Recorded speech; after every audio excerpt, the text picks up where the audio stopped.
Tiene 70 años a sus espaldas y lleva más de 50 dedicándose al oficio de pintor. Nació en Espeja y ahora, desde este estudio de la calle Maestro Soler, contempla Salamanca y se llena de su historia y su color para dar forma a sus creaciones. Echando la vista atrás, el balance es positivo y está satisfecho de su recorrido profesional. Es un mundo que llena mucho, llena el alma, llena la vida, te llena por completo porque exige una dedicación total, es de cuerpo y de alma, al menos para mí. Porque si no, decían los antiguos, dice, el que sabe pintar, pinta, y el que no lo enseña. Es una mala crítica, pero posiblemente positiva. Hijo de agricultores, buscó en la iglesia una fuente de aprendizaje. A los 13 años llegó al seminario de Ciudad Rodrigo. Allí estuvo 8 años y compartió experiencias con compañeros a quienes también les atraía el mundo del dibujo. Después cumplió el servicio militar y allí la fotografía le siguió dando nuevas lecciones. Comencé con unos conocidos que tenía en un taller de retoque de fotografías. En aquella época existía un mercado de fotografías, de ampliaciones de fotografías que muchos conoceréis, colgados en las casas de los pueblos principalmente. La gente que había desaparecido de la guerra, pues lo utilizaban como un recuerdo y para ellos era como un óleo, como si fuera una pintura, como si fuera algo grande. De hecho se hacía mucho a mano y se vendía como un dibujo, como una pintura. Y era una forma muy interesante de aprender muchas cosas dentro de las técnicas de dibujo, porque se utilizaba negro de humo, carbones, difuminos, en fin, un sistema que todavía utilizo yo, pulverizadores, muchas cosas manuales, muchas cosas de taller que luego han desaparecido. Su técnica ha sido aprendida, pero no mediante clases, mediante aprendizaje autodidacta que se ha trabajado mediante libros y experiencias. No se ha formado en grandes escuelas de bellas artes ni ha copiado sus trazos de grandes maestros. Afirma que a él le sirvió de mucho valorar el propio aprendizaje. No soy un autodidacta en el sentido de que por lo menos me habían enseñado a estudiar, a buscar lo que necesito, que al fin y al cabo eso es aprender, es el verbo latino aprendere, es coger lo que cada uno puede. O sea, me habían enseñado a coger lo que necesitaba y ya es bastante. Lo primero que busqué en Salamanca fue bibliografía sobre pintura y curiosamente no hay nada escrito sobre pintura, excepto Pacheco, suegro de Velázquez, que escribe un tratado muy notable en aquella época, pero muy metido en el siglo en el que vivió. Realmente no hay mucho más de pintura. Luego ya encontré con el tiempo un Max Oehler, es un inglés que después de la guerra entregó su vida y su trabajo a buscar materiales, a estudiar sobre la pintura y sobre los métodos que se utilizaron y que se habían utilizado y a explicar, un magnífico tratado, los materiales, las técnicas, porque ha habido tantas técnicas como pintores y no todas ellas son acertadas. Hay que buscar muchas cosas y no todas quedan bien, no todas resisten el tiempo. Todo eso lo explica magníficamente bien Max Oehler, pero tardé mucho tiempo en encontrarme todas esas cosas. Si se le pregunta por su estilo, Jerónimo Prieto no se atreve a describirlo. Sabe que es único y eso le vale. Lo más interesante es tener una personalidad propia, o sea, expresar en aquellas cosas que haces tu personalidad. Eso es, por lo menos en el siglo XX, lo más importante. En la época en la que vivimos es lo más importante, es la base fundamental, pero sin escapar de la esencia, porque hemos terminado convirtiendo la mayor parte de las cosas en la personalidad solo.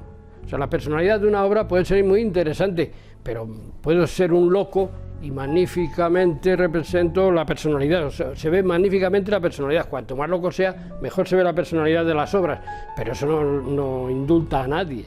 O sea, si eres un loco, seguirás siendo un loco y las obras serán igualmente las de un loco. Pero ya es una cuestión del siglo XX, es bastante difícil la cuestión de crítica. y tampoco hay por qué ahogarse. Somos lo que somos en este siglo y fruto de este siglo. En cuanto a los materiales, salen de sus propias manos. Él mismo los mezcla, les da forma y los conserva para futuras ocasiones. Conocerlos a la perfección es algo que ayuda mucho al artista a la hora de sentarse frente a un lienzo. Hago un óleo hecho a base de pigmentos, yo construyo mis propios barnices. El profesional debe de conocer sus materiales y hacérselos. Eso significa o eso implica que aquello que produzcas tenga una duración algo más que la del pintor. No siempre se acierta, pero bueno, pero esa es la idea. Y entonces hay materiales que están construidos con aceites, con barnices, con resinas, infinidad de aglutinantes y infinidad de polvos y de materiales de relleno. Hay unos materiales excelentes, si los conoces o si sabes conocerlos, y la pintura, la historia de la pintura o la idea de ser pintor equivale a conocer los materiales que utilizas y luego utilizarlos como Dios te da a entender, claro. Los pinceles son magníficos en la actualidad. Espátulas utilizo una placa de mármol para mojar los colores, para hacerlos, para prepararlos. Infinidad de cosas, no sé. Yo pinto generalmente al agua, luego se barniza y al barnizarlo el lienzo toma el barniz o la cantidad de grasa que necesita. Por eso no quedan engrasados ni quedan perfectamente, así lo hacían los grandes maestros, para que no queden cargados de barnices, ni se cuarteen, ni se amarillen, ni nada de eso. Jerónimo Prieto tiene a sus espaldas importantes obras, como la decoración de la parroquia de Cristo Rey, un mural en la iglesia de Vega de Tirados, un Cristo agonizante para la Hermandad del Cristo del Amor y de la Paz, y ha ilustrado las portadas de la revista Pasión en Salamanca. Siempre he pintado cosas, siempre he pintado figuras. La figura me parece que es lo más representativo de la pintura. He hecho paisajes, pero el paisaje es el lugar donde viven las figuras. Pero la figura me parece lo más representativo siempre. Y bueno, pues en cada época he ido creando cosas según ha salido, porque la vida es según va apareciendo, no hace falta ir a buscarla. Es curioso porque cuando me han encargado algo, eso te motiva, te anima a construir una cosa. Yo creo que he tocado temas de todo tipo. Lo que pasa es que actualmente hay muy poca gente que conozca el mundo religioso. El mundo cristiano no lo conoce la gente, aunque lo parezca, aunque lo crean. Y es un mundo que ha funcionado siempre y en Salamanca es notable. Pero no todo el mundo conoce, pues no es capaz de hacer un Cristo, ni saben relaciones ni qué relación hay con imágenes de Virgen y tal. Bueno, entonces, cuando ha habido alguna cosa, siempre me lo han encargado a mí. Las leyendas de Salamanca en este momento son sus temas más perseguidos.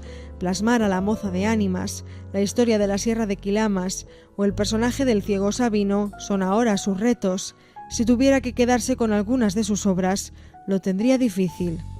En realidad no hay ninguna obra que pudiera uno escoger, excepto la que tienes en el caballete en el momento. Esa es la obra que tienes en la mente, en el corazón. Las demás pues han quedado atrás, unas te gustarán más, otras te gustarán menos. Es curioso que hace algunos años me he encontrado con cosas que te llaman la atención y te acercas a ellas. Por eso, porque te han llamado la atención, desde claro, porque tenemos una deformación, yo por lo menos tengo una deformación profesional, yo entro en una casa que es una falta de educación y lo primero que miro es saber qué hay en las paredes, ¿no?